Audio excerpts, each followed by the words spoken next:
Thank you, President. And on behalf of the Reason Party, I'd like to extend my sincere condolences to the family and friends of those who lost their lives in the recent bushfires across our state. And to the men who were defending us and died in that service, David Morrissey, Matt Kavanagh and Bill Slade, and to the beloved community members, Fred Becker and Mick Roberts. And I have so enjoyed and feel privileged to have heard from my colleagues here in this House who have told more about these men, and I've learned more about them through the media. But certainly today, getting some of the insight to the characters of these true heroes in many ways. My thoughts are with not just to the families, but also to those communities that are mourning their friends, their families, their colleagues.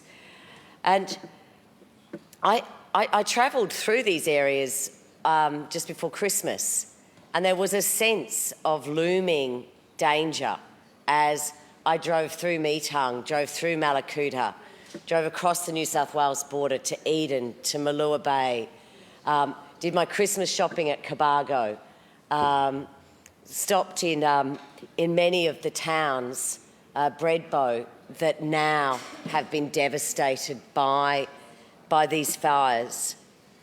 And, you know, today I'm still refreshing fires near me. The fire near my property in the Brindabella Valley outside Canberra is on watch and act. And it has been on watch and act or high alert catastrophic since the 24th of December. So we left the property, we came back, we left it again, and at the moment we're just doing the best we can with the fantastic Brindabella Brigade that have all been called back to the station. They're all reuniting tonight, and they will be preparing to do whatever they can to help defend my property. And that is what I'm really, truly humbled by what we have seen over this season. Not thankless, but the generosity and the devotion to work, to the devotion to the community that our volunteers, our firefighters have given us. And I'm just absolutely in awe by that commitment, that dedication and that bravery. And that all of them have shown that through this crisis, the volunteers, the CFA, the SES, the Forest Fire Management Crews, the Victorian Police, the MFB. You know, just after Christmas, I visited my local MFB, one of my local MFBs and one of my local CFAs up in Mill Park. And I heard about these brigades and many of them who had country blocks, and they would do their shifts, and then they would go and volunteer for another shift.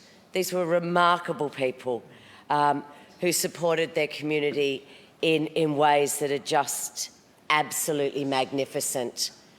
And I think what we also saw, as many of us were just glued to the television, was the unity that we saw amongst our first responders.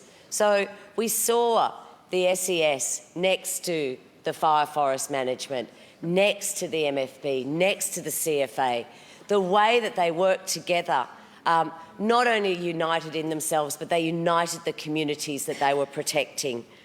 When I spoke to one of my relatives who's just returned back to Buchan, she said what was amazing about the moment, and they're still ready to respond. They're still waiting. They're not over this, but they are looking at the recovery. And she said what she's found is that sense of community that is greater now than it was prior to these fires. The fact that the rugby club was getting together with the vegetarian club, for example, but that, you know, people that possibly may not have shared a beer together were absolutely doing that.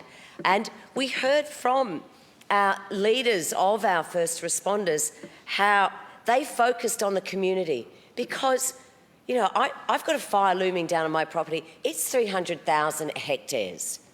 Now, we're not going to put that out. Firefighters are not going to put that out. Nature will put that out. Nature started it, and nature will put that out. And I thought that was wonderful to hear that, you know, when they are at these just unimaginable sizes of 1.5 million hectares of land burning or having been burnt, you know, we have to focus on our communities, and we have to focus on the way we've protected our communities. And I know many of the contributors here today had talked about Mallacoota, and hearing from those first responders saying, we always knew that the people in Mallacoota would be safe because we had done the work. We had door knocked, we had evacuated, we had got out there and protected. And I, like everybody here today, are in awe of them. You know, I was sent photos of my grandchildren who'd been evacuated to a beach on the south coast of Brawley, and they were wearing the ridiculous goggles that I'd bought them for Christmas. You know, one had hundreds and thousands around them, but that actually protected their eyes, and it was actually, while they may not have kept the water out, they certainly kept the smoke out.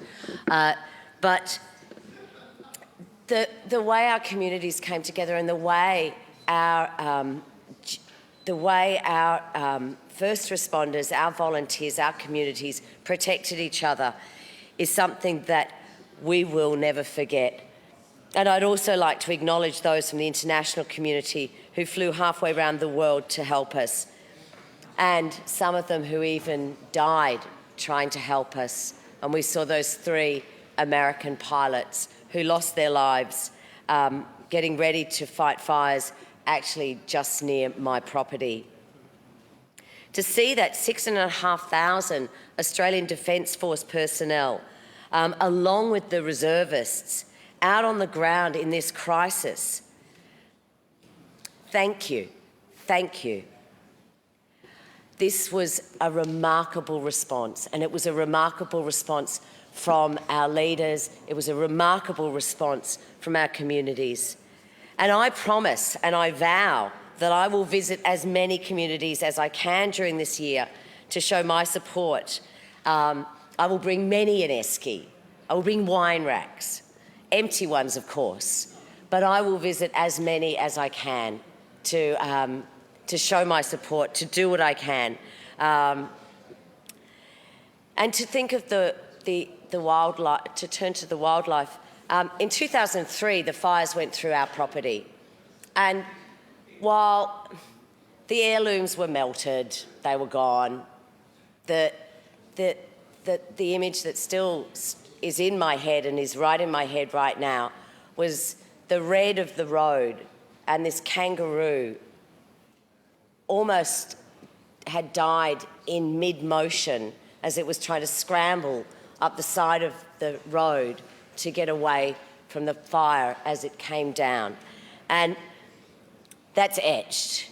And I know that so many of us have memories like that that are etched now forever.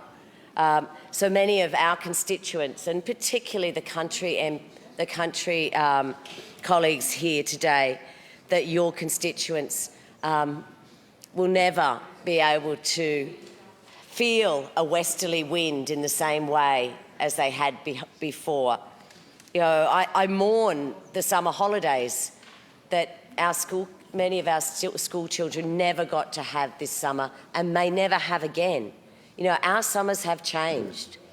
This has changed.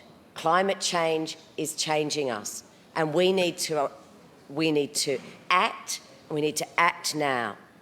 We now are facing extinction of so many threatened species. To think that these rare creatures, over half of their homes, of their habitat, of their land has been burnt. It is unimaginable devastation. So I mourn, and I pay my thanks to all of the people who have helped keep our communities safe. I continue to act and watch at our community, but I know I have a volunteer fire brigade up there who is ready to do whatever they can to protect my property and my community's properties. I thank that last night I heard that the Victorian Fire Brigade is actually sending some trucks up to the ACT and up to fight the fires that we're facing at Rolling Ground and at Scabby Range and at Duns Road. Those fires are still growing. They are moving. We are seeing them change. So I'd like to thank all of the members here today who have told the stories of their communities, who've told the stories of the heroes in their communities. I have been really affected by today's motion, and I think that, again, I would like to extend again my condolences and my heart to those who have lost loved ones, who've lost their stock, who've lost their farms, who've lost their homes, who've lost their businesses. We will do what we can to recover, and we will recover. Thank you. Mr Melham.